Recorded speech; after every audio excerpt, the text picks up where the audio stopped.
After losing more money than any person in history, Elon Musk is on to his next thing. I'm Yasmin Khan with the breakdown, and Elon Musk has had a busy few months. He lost somewhere around $200 billion, and he gutted Twitter, seemingly on purpose, despite the money he lost in the deal. But Elon is nothing if not resilient, because even though he lost $200 billion, give or take, he still has many more billions to fall back on, billions that will fund his next venture. Elon is now expanding his Tesla factory in Austin, Texas, investing $770 million into it. It's also rumored that he's looking to set up shop just outside of Houston in a town called Brookshire. Now, there's not a whole lot going on in Brookshire at the moment, but Elon's potential venture out there is supposed to bring jobs to the area. Some people in the Houston area are excited about that prospect and others are not. And as long as you are creating jobs or even just promising to, you can really get away with anything.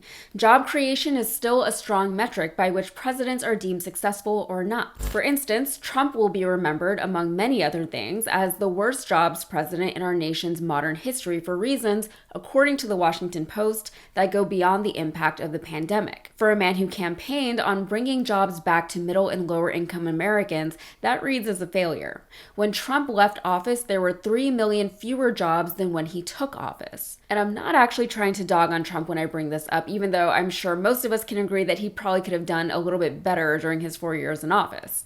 I've always thought that job creation was a strange metric to use as a benchmark for presidential success. Job creation is one of those things that sounds good because of capitalism. With capitalism, more is always better. Never-ending, unstoppable, and even unsustainable growth is seen as a good thing. It makes no sense.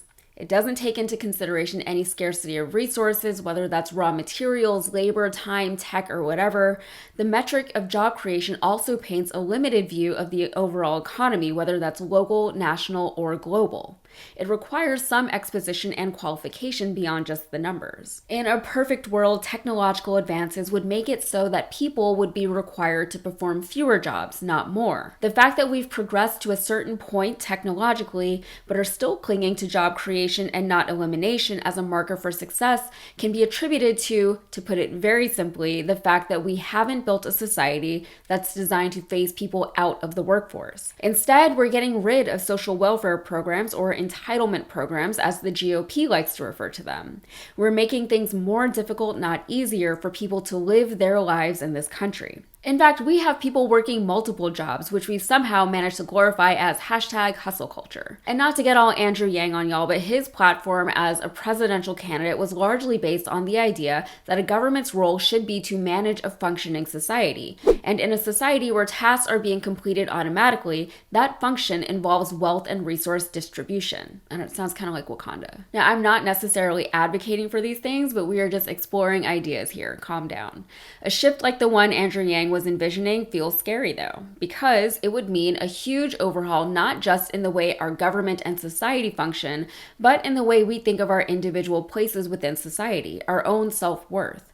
Right now, many of us derive significant chunks of our self-worth from our contributions to society and from our ability to provide for ourselves and for our loved ones. In other words, our self-worth is largely based on capital. The logistics of implementing such a drastic change, for instance, just to the infrastructure, would be astronomical, but the collective psychological shift would be just as, if not more, daunting to overcome. But back to Elon Musk. The thing that has always bothered me about how the story of him losing so much money was being framed, particularly by people on the left, is that while it is embarrassing for Elon that he's now in the Guinness World Book of Records for technically being the biggest loser ever, he had that much money to lose in the first place. You don't get to be the biggest loser without having first acquired something significant to lose. I'm sure he will recover financially. I'm sure he'll recover professionally, entrepreneurially, and even societally. People will move on from the Twitter debacle. They'll forget that Tesla vehicles are flawed and can cause 8-car pileups on bridges for no reason. But before I wrap this up, let's look at what he did in Vegas. In 2016, Elon Musk said that he was tired of dealing with traffic, so he was going to fix it. He built a tunnel in Las Vegas that was supposed to ease traffic. Today, it's filled with a bunch of Teslas, and its biggest accomplishment, or its justification for existence, is that it saves pedestrians a whopping 15 to 20 minutes of walking time. How much money went into this? ideas? How many resources? How many jobs did he create for something that is ultimately pointless, a vanity project that doesn't actually solve any real problems or benefit society as a whole? And it'd be one thing if Elon Musk didn't pretend to be solving the world's problems with his unfathomable billions, but he is. And people are falling for the grift. I like to think that less people are falling for it now than were before, but if his money can buy him anything, it's the freedom to not have to ask for permission. That's it for me. If you got anything out of this, please like and subscribe, and be sure to follow me on Instagram and TikTok. Thank you.